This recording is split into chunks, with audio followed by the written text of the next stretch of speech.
জীৱ-জন্তুক মৰম কৰিলে সেই মৰমৰ ভাষা জীৱ-জন্তুৱে বুজি পায়। সি চৰাইয়ে হওক বা আন জীৱ-জন্তুৱে হওক, সঁচা মৰম হ'লে তেওঁলোকে বুজি পায়।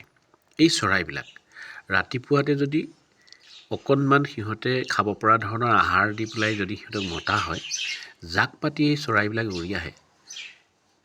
লাহে লাহে পৃথিৱীৰ পৰা সমাজৰ পৰা বিভিন্ন প্ৰজাতিৰ চৰাই-চিৰিকটিবিলাক বিলুপ্ত হৈ গৈ আছে।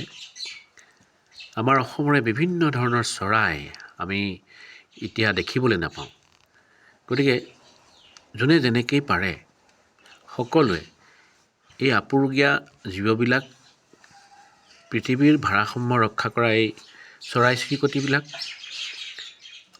মানুহৰ সহযোগী সহায়কাৰী এই চৰাই-চিৰিকটিবিলাকক সংৰক্ষণ কৰা, তেওঁলোকৰ বাসস্থান থাকিব পৰা, বাস কৰিব পৰা পৰিৱেশ সৃষ্টি কৰা আমাৰেই দায়িত্ব।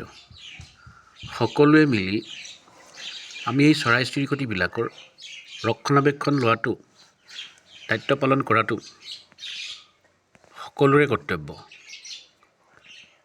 যোনে যেনেকৈ পাৰে আমি আচলতে এই জীৱকুলক, এই পক্ষীকুলক ৰক্ষা কৰিবলৈ চেষ্টা কৰা অতি আৱশ্যক হৈ পৰিছে।